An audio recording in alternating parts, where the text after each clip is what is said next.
In the second half of 1998, I had taken a job as a security guard at a plant that made locks. I was 18 years old at the time, and I usually worked one of three shifts: 4 p.m. to 12 a.m., 7:30 p.m. to 3:30 a.m., or 12 a.m. to 8 a.m. The 7:30 to 3:30 a.m. shift was for extra coverage, so there were always two of us there from 7:30 to midnight. It was a routine, boring job for the most part, but we did our rounds, logged anything out of the ordinary, and watched a tiny monitor displaying the CCTV feed. Things went by in an almost painfully normal manner for 6 months. I worked, saved, bought a car, and planned a move.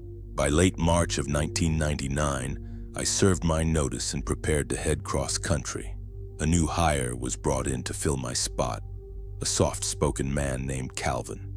As part of his training, Calvin spent time working at all hours. At night, he was a shadow, working with myself and the other night guard, getting a feel for the plant's nocturnal routines. Most nights he worked with myself and Amira, who was a female guard around my age. Calvin was about a decade older. He was quiet and polite, though something seemed to be missing. There's a spark that genuinely nice people seem to have, and he didn't possess it.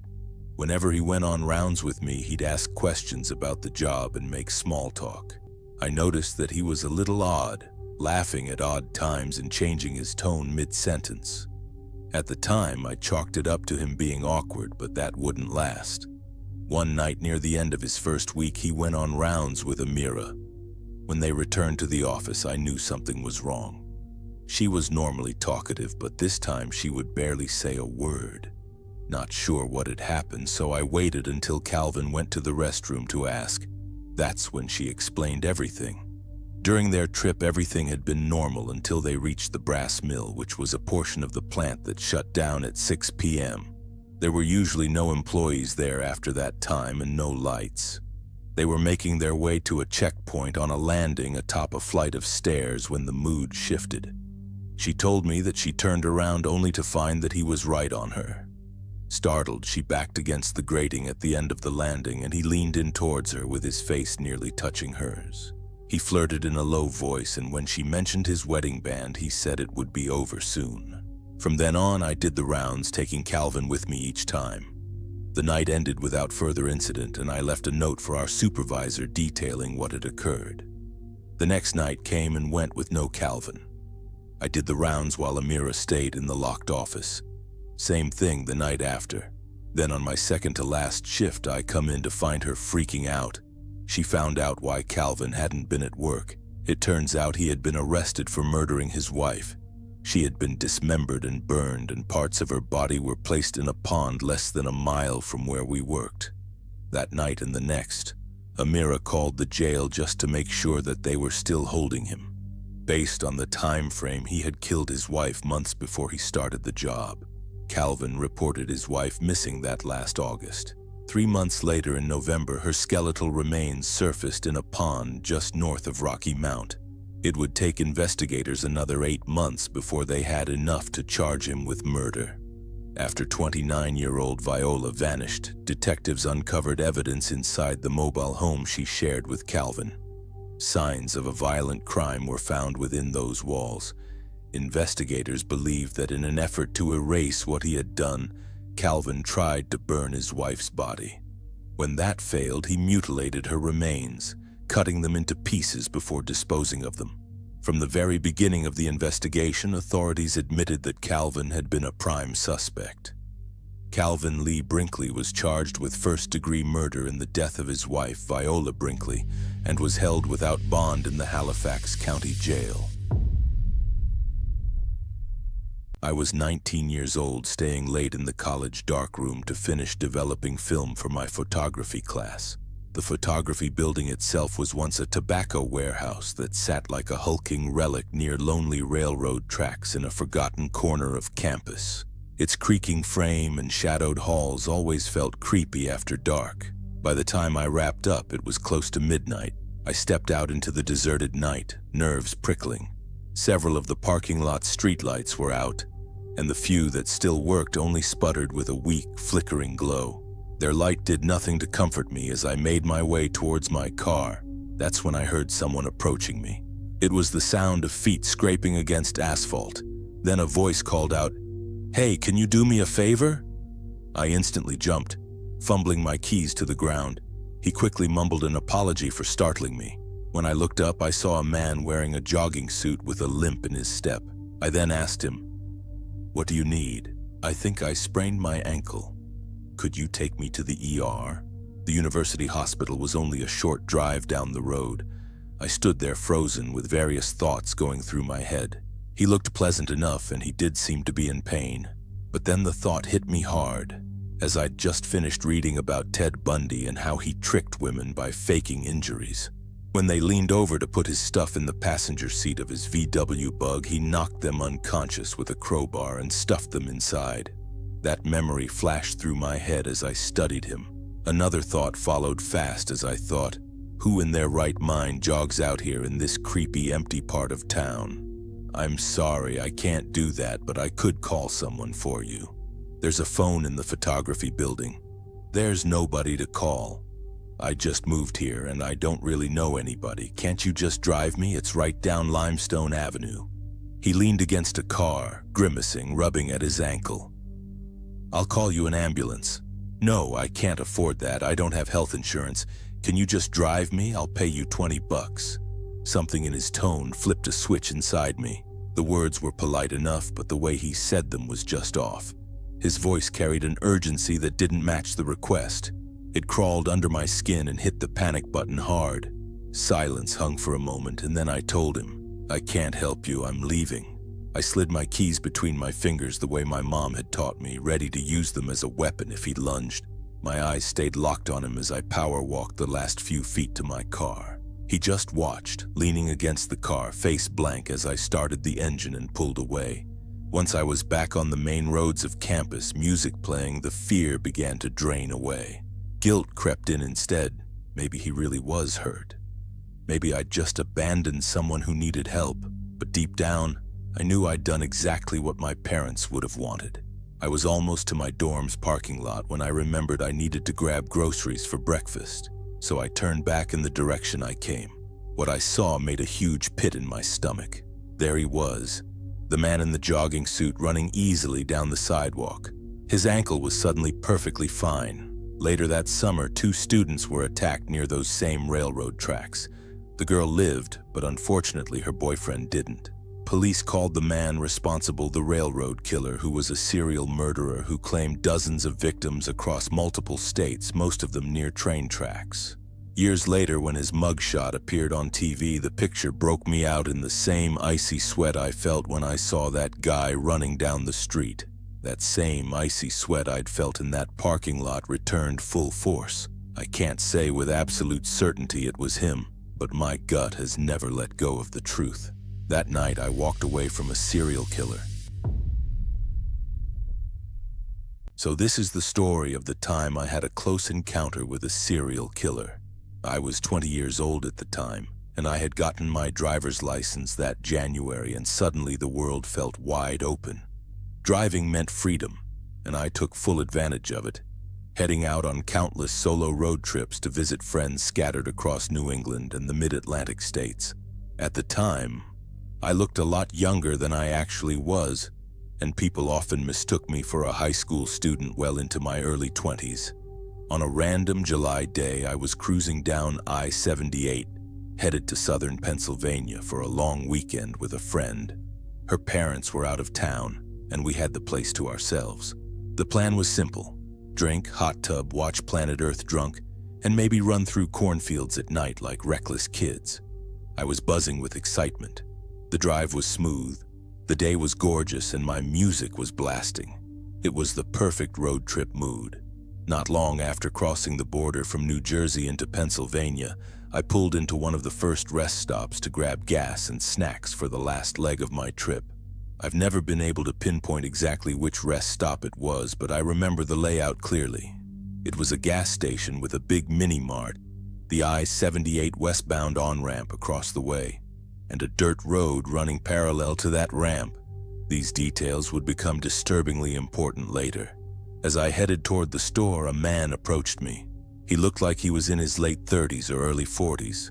Stocky but tall compared to me, as I'm only 5'1". He had dark brown hair, a mustache goatee combo, and dressed in a plain black t-shirt and jeans. He had just stepped out of a black pickup truck parked a few spaces from my car. The moment our eyes met, something in me recoiled. His stare was too intense, almost laser-focused, unblinking. There was a wild, unsettling energy radiating off him, and I don't usually get bad vibes from people, but this was different. My instincts screamed at me that something wasn't right. He started asking me questions like if I was from around there, despite my very obvious Connecticut plates. He also asked where was I going and if I know anything fun to do. He said he had some time to kill before his plans later and suggested we go play mini-golf or catch a movie together. His tone and word choice felt off. The whole thing was so random and I was instantly uncomfortable. I shut it down quickly with no answers to his questions, a firm decline, and I told him I didn't know the area. Then I turned and walked towards the store, trying to shake off how bizarre the interaction had been. That's when he shouted after me, "You're gorgeous!"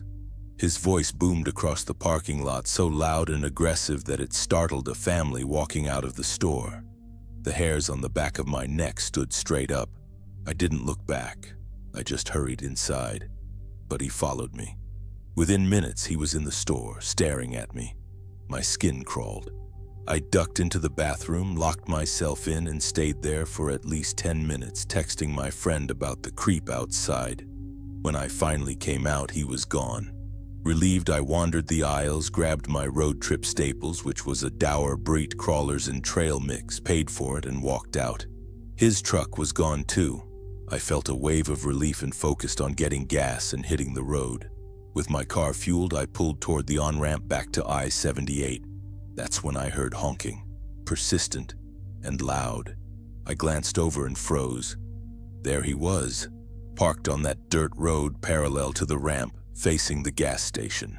He had been waiting for me. He leaned out his window, honking, waving, and yelling at me to come over. Adrenaline took over and I shot straight up the ramp and floored it back onto the highway. My hands shook as I grabbed my phone and called my friend, panicked. To my horror, his truck pulled out after and he started following me. I drove fast, probably recklessly fast, with my heart pounding, every muscle tense.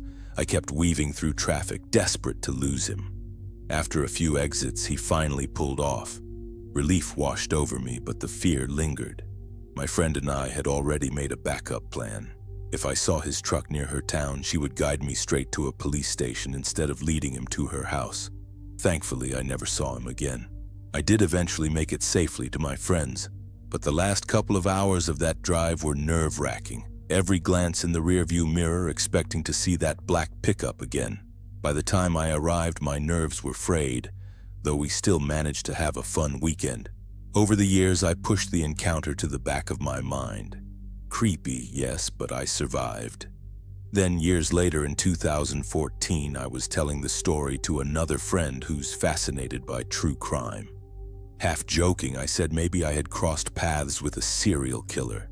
She pulled out her phone, curious, and started searching for serial killers active in Pennsylvania around that time. The first name that popped up was Adam Leroy Lane. When I saw his picture, my blood ran cold. He looked almost exactly like the man I'd met that day. The age, the build, the dark hair, the facial hair, they all lined up. The only difference was that in my memory he looked a bit slimmer, and my encounter was in 2006. He was caught and convicted in 2007. Still, the resemblance and the timing were chilling. I'll never know for sure if it was him. Maybe my memory is filling in the blanks, but the overlap of time, place, and description is a coincidence I can't ignore and one I've never forgotten. This story happened in 1990. For a little background, my dad spent 21 years in the Army before retiring. Afterward, he moved us to a very small town in Central Florida. Retirement only kept him satisfied for a couple of years, even though we were financially stable, with his pension combined with my mom's income as a bookkeeper and tax preparer. He started itching for something to do, so he picked up work at a few local gas stations. In such a small town, nobody cared if I tagged along. I'd help stock coolers, sometimes even run the register as long as I didn't sell beer or cigarettes. This was the late 80s into the early 90s, and it became kind of a routine for us. I remember the date crystal clear because it was shortly after my birthday. I had just turned 15, and in Florida that meant I had my learner's permit. My dad let me drive him to and from work so I could get road practice, both in daylight and at night. That evening, I was in my usual spot, sitting at a table set up along the windows. I had a book in hand, my feet propped up, and a Mountain Dew with some snacks on the table. That's how I usually spent most nights reading until Dad asked me to hop up and either work the register or stock the cooler. At one point, something unusual caught my eye. I looked up and saw a woman walking into our parking lot from the direction of the interstate. That alone was strange because people hardly ever came walking in from I-75. I figured she must have broken down and was heading in to use the phone to call for a tow truck. Turns out I was completely wrong. She walked into the store, glanced around for a while, and immediately gave me a strange, unsettling vibe. Then she approached the counter. She told my dad that she was stranded and needed a ride to the next big town north into Ocala.